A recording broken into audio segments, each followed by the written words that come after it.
Assalamualaikum warahmatullahi wabarakatuh. Jumpa lagi bersama saya Umi Prihatini Tias. Di video kali ini saya akan membagikan tips yang mudah menentukan RHK untuk mencapai 32. Nah, buat Bapak Ibu yang masih ragu, mikir-mikir apa RHK yang mau dipilih, apakah nanti dapat terrealisasi atau tidak? Nah, ini saya ada tips memilih RHK yang mudah dan tentunya tidak memberatkan Bapak dan Ibu. Kita simak videonya ya. Baik Bapak dan Ibu, saya langsung ke tampilan seperti ini. Karena pada video saya sebelumnya saya sudah memberikan tutorial cara pengelolaan kinerja guru, khususnya perencanaan dari awal sampai ke pengajuan kepada kepala sekolah. Kita langsung klik saja Bapak Ibu ya. Lanjut rencanakan kinerja.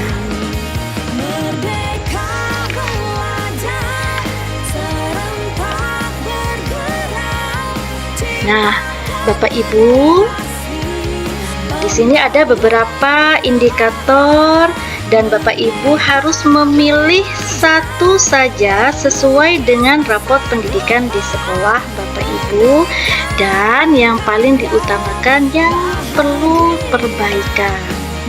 Jadi perbaikan ini tidak hanya satu segmen saja ya untuk diperbaiki, tetapi semuanya harus diperbaiki.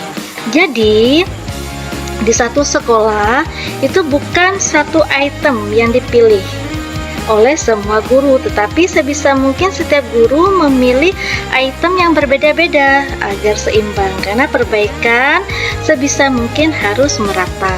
Jadi kebetulan di sekolah saya itu kelas rendah itu memilih item yang pertama, kemudian yang kelas tinggi itu memilih item yang kedua, sedangkan untuk guru mapel mendapat bagian item yang ketiga. Jadi rata Bapak Ibu ya.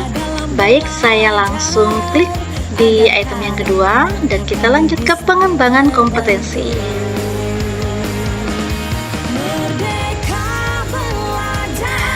Baik, Bapak Ibu, di sini kemarin sudah saya jelaskan, Bapak Ibu harus memiliki minimal 32 poin per semester atau bisa lebih ya Bu ya.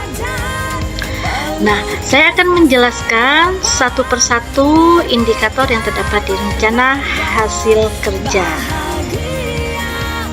Itu yang pertama, saya akan menjelaskan.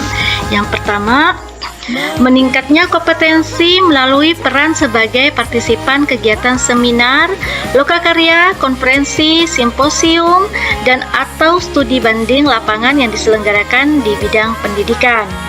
Nah, Bapak Ibu, kegiatan ini bisa saja daring, bisa juga luring. Contohnya seperti lokakarya. Lokakarya itu harus luring. Kemudian studi lapangan. Nah, di sini studi lapangan juga harus luring. Tetapi kalau Bapak Ibu mengikuti seminar itu bisa daring. Jadi Bapak Ibu bisa memilih mengikuti kegiatan seminar yaitu daring dan akan mendapatkan 4 poin. Seperti itu Bapak Ibu ya.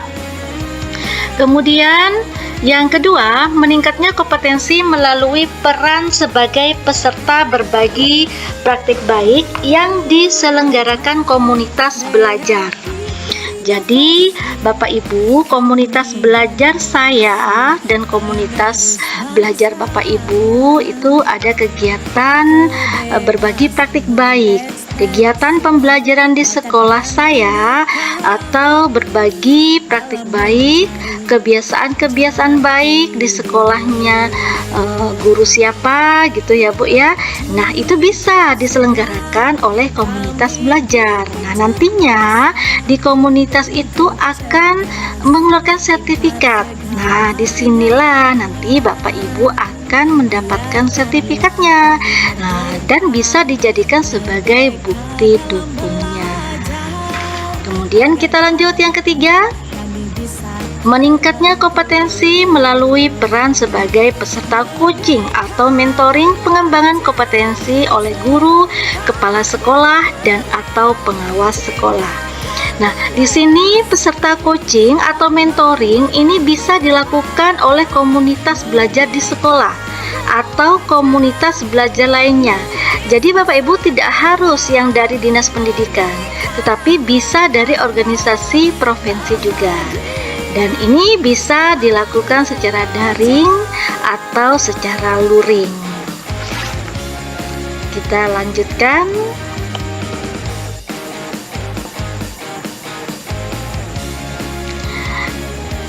Meningkatnya kompetensi melalui peran sebagai penelaah aksi nyata sejawat yang dihasilkan guru dan atau kepala sekolah lain.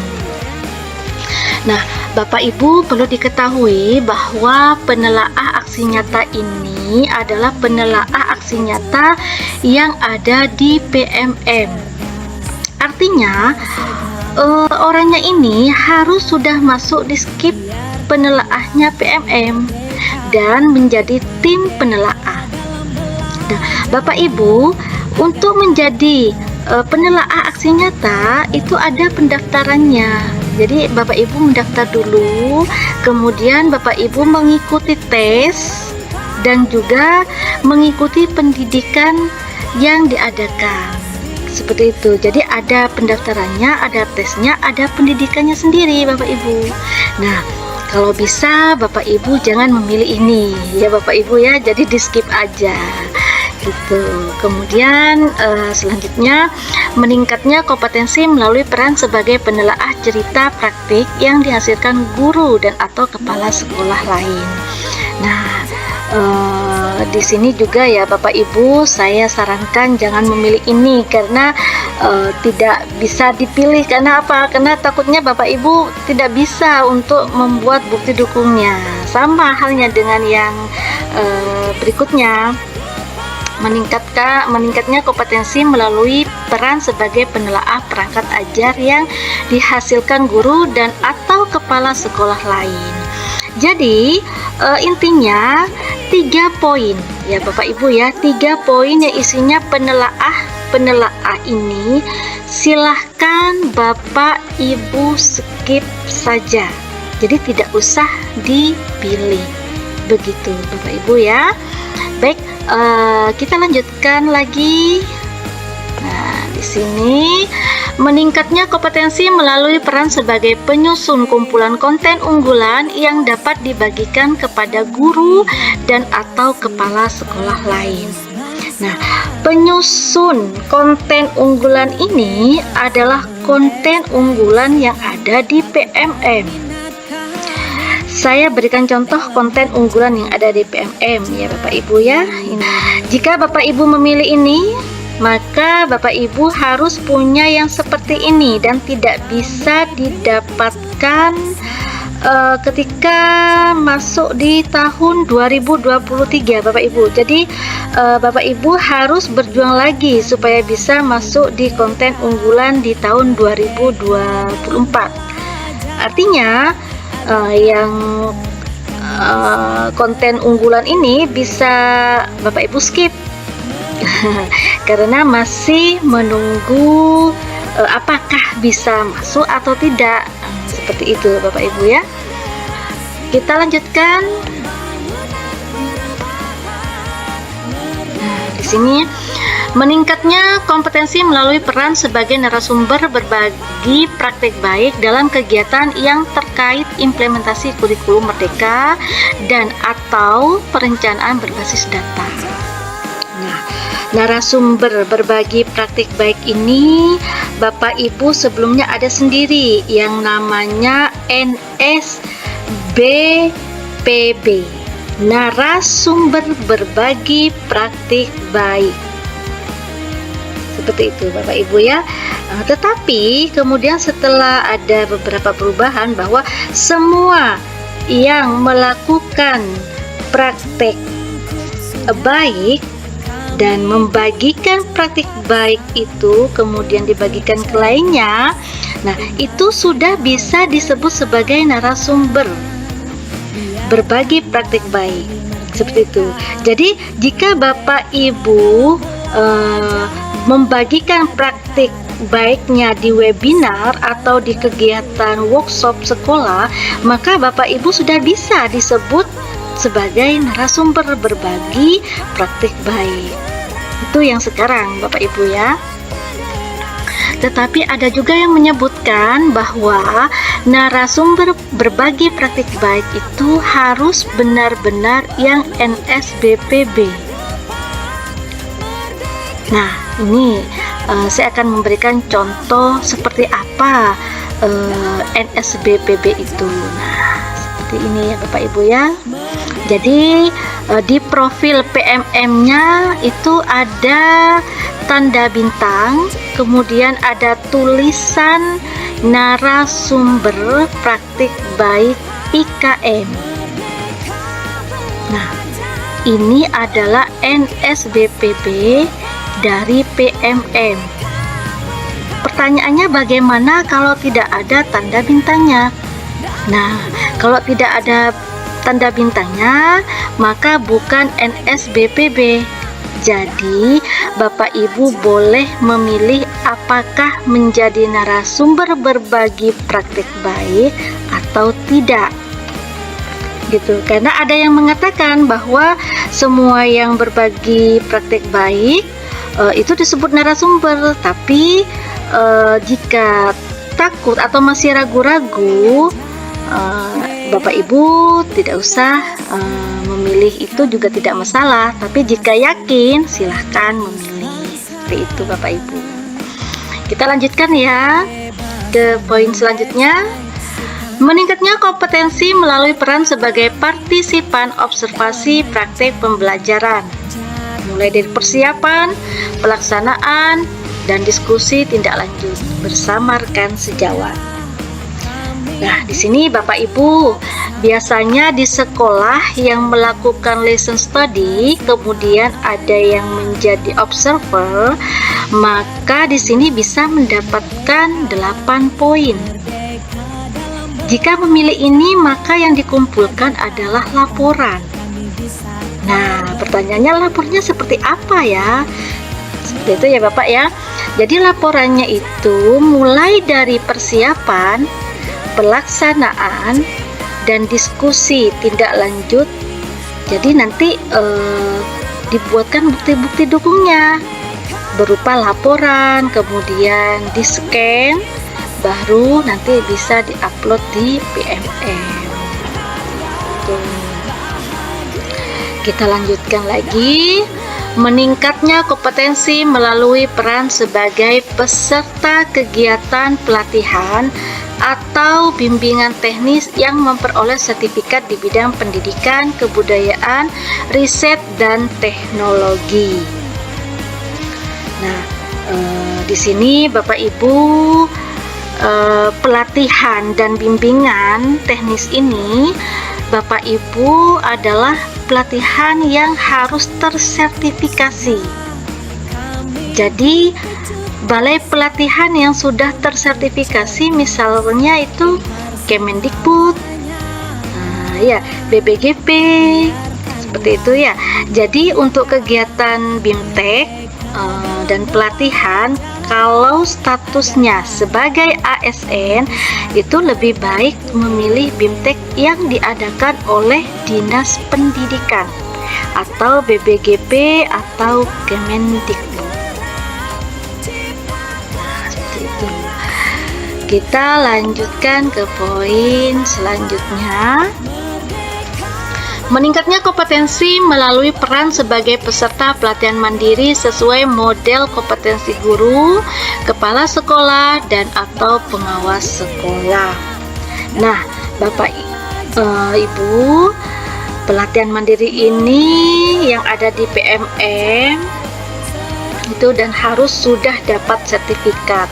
Di sini dapat 8 poin untuk satu sertifikat. Nah, saya yakin Bapak Ibu sudah bisa menargetkan dalam satu semester, mulai dari bulan Januari sampai bulan Juni 2024. Misalkan Bapak Ibu memilih pelatihan mandiri semuanya sebanyak 32 poin. Nah, Bapak Ibu harus punya komitmen dalam satu semester harus punya 4 sertifikat. Ya, jadi kalau 4 sertifikat itu berarti sudah 32 poin. Artinya Bapak Ibu kita berkaca pada pengalaman ketika mengerjakan PMM di tahun 2023. Ditelaahnya saja itu bisa 1 bulan, bisa saja dikembalikan. Artinya Bapak Ibu kalau membuat aksi nyata itu di awal-awal jangan yang mepet-mepet, seperti misalkan membuatnya itu bulan Mei, baru membuat aksi nyatanya nanti untuk pengumpulannya belum tentu bisa dipakai ya Bapak Ibu, karena bisa jadi belum ditelaah. Jadi kalau Bapak Ibu memilih ini silahkan, tetapi Bapak Ibu harus komitmen benar-benar membuatnya, dan tentunya di awal-awal karena takutnya ditolak, ada perbaikan lagi seperti itu. Kita lanjutkan ke poin selanjutnya. Meningkatnya kompetensi melalui peran sebagai coach, mentor, fasilitator, dan atau pengajar praktik dalam kegiatan pengembangan kompetensi kepada guru, kepala sekolah, dan atau pengawas sekolah. Nah, ini harus sebagai coach, mentor di pendidikan guru penggerak. Jadi, yang menjadi pengajar praktik yang kemarin yang sudah lulus di pengajar praktik angkatan 8, maka sertifikatnya tidak bisa dimasukkan ke sini karena sertifikatnya itu tertulis tahun 2023. Tetapi pengajar praktek angkatan 9 itu dibayangkan dulu Bapak Ibu ya, nanti kira-kira lulusnya di bulan apa. Kalau lulusnya itu setelah bulan Juni, maka itu bisa dimasukkan nanti di semester 2. Tetapi kalau lulusnya itu sebelum bulan Juli, yaitu antara Januari sampai bulan Juni, maka dimasukkan di semester 1. Itu. Kita lanjutkan lagi. Nah, di sini meningkatnya kompetensi melalui peran sebagai peraih pengakuan atau penghargaan terhadap kompetensi dan kinerjanya dalam berbagai wadah atau ajang. Nah, itu ya Bapak Ibu ya. Jadi di sini peraih pengakuan ini Bapak Ibu jika menang lomba. Misalkan menang lombanya itu di tahun 2024, tetapi kalau menang lombanya itu di tahun 2023 itu tidak bisa dimasukkan Bapak Ibu ya. Kemudian yang bisa memberi penghargaan adalah setingkat kabupaten atau kota. Ini minimal ya Bapak Ibu ya. Jadi kalau di bawahnya itu sudah tidak bisa. Kita lanjutkan lagi. Meningkatnya kompetensi melalui peran sebagai penyusun perangkat ajar yang dapat dibagikan kepada guru dan atau kepala sekolah lain. Nah, penyusun perangkat ajar Bapak Ibu semuanya sudah bisa menyusun perangkat ajar, tetapi belum masuk di tim penyusun perangkat ajar. Jadi saya tunjukkan di sini Bapak Ibu. Jika Bapak Ibu bisa masuk di sini, mungkin bisa dicoba. Nah, jika Bapak Ibu bisa masuk ke ruang kolaborasi Merdeka Mengajar, nah di sini Bapak Ibu memasukkan modul di sini, nanti di PMM-nya Bapak Ibu ya, nanti keluarnya di perangkat ajar, maka ini bisa menjadi bukti dukung. Jadi seperti ini Bapak Ibu. Nah, jika Bapak Ibu bisa masuk ke ruang kolaborasi ini, kemudian membuat modul ajar di sini, maka Bapak Ibu bisa mendapatkan poinnya. Karena nanti yang menjadi bukti dukung adalah link yang ada di modul ajar ini. Kemudian kita lanjutkan. Meningkatnya kompetensi melalui peran sebagai peserta praktek magang pada dunia kerja dan atau bidang lain yang relevan. Nah, ini kalau Bapak Ibu melakukan magang, tapi sepertinya tidak ada ya, terutama untuk guru SD. Itu tidak ada guru yang melakukan magang, jadi di skip saja Bapak Ibu ya.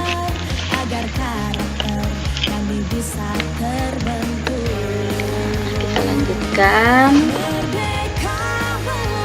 ke meningkatnya kompetensi melalui peran sebagai penggerak komunitas belajar dengan mengadakan minimal 3 kegiatan berbagi praktik baik. Nah, Bapak Ibu, di sini itu banyak yang bisa menjadi penggerak komunitas belajar. Jadi, Bapak Ibu bisa membuat komunitas melalui PMM, tetapi syaratnya harus sudah lulus topik kurikulum merdeka. Nah, baru bisa Ibu membentuk komunitas menjadi penggerak komunitas belajar seperti itu ya Bapak ya. Kita lanjutkan. Nah, terakhir, meningkatnya kompetensi melalui peran sebagai peserta program pelatihan dan pendidikan jangka pendek atau menengah pada bidang kepemimpinan dan bidang teknis yang relevan seperti pendidikan guru penggerak atau pelatihan manajerial kepala sekolah. Nah, ini untuk guru penggerak angkatan 8 dan sebelumnya ini tidak bisa dimasukkan sertifikatnya Bapak Ibu ya. Tetapi untuk guru penggerak angkatan 9 sertifikatnya bisa dimasukkan di semester 1 asalkan sertifikatnya itu antara bulan Januari sampai Juni 2024. Jadi kalau bulan Juli, nanti sertifikatnya itu tertera bulan Juli, itu bisa dimasukkan ke semester 2 seperti itu Bapak Ibu. Nah, demikian penjelasan 18 RHK yang terdapat di PMM. Selanjutnya, saya akan merekomendasikan 3 RHK yang mudah, tidak memberatkan, dan tentunya bisa direalisasikan tepat waktu oleh Bapak dan Ibu guru hebat. Apa saja 3 RHK itu? Yang pertama, Bapak Ibu bisa memilih meningkatnya kompetensi melalui peran sebagai partisipan kegiatan seminar, lokakarya, konferensi, simposium, dan atau studi banding lapangan yang diselenggarakan di bidang pendidikan. Nah, Bapak Ibu, di sini Bapak Ibu bisa mengikuti seminar secara daring. Tetapi jika Bapak Ibu mengikuti lokakarya atau studi banding, Bapak Ibu mengikutinya secara luring. Kemudian pilihan yang kedua yaitu meningkatnya kompetensi melalui peran sebagai peserta berbagi praktik baik yang diselenggarakan komunitas belajar. Di sini Bapak Ibu bisa mengikuti kegiatan yang diselenggarakan oleh komunitas belajar di sekolah Bapak Ibu atau di luar sekolah. Kemudian pilihan yang ketiga yaitu meningkatnya kompetensi melalui peran sebagai peserta pelatihan mandiri sesuai model kompetensi guru, kepala sekolah, dan atau pengawas sekolah. Nah, pada pelatihan mandiri ini Bapak Ibu bisa temukan di PMM. Baik Bapak Ibu guru hebat, semoga video kali ini bermanfaat. Saya Umi Prihatini Tias mengucapkan terima kasih karena sudah bergabung di channel Umi Prihatini Tias. Wassalamualaikum warahmatullahi wabarakatuh. Bahagia.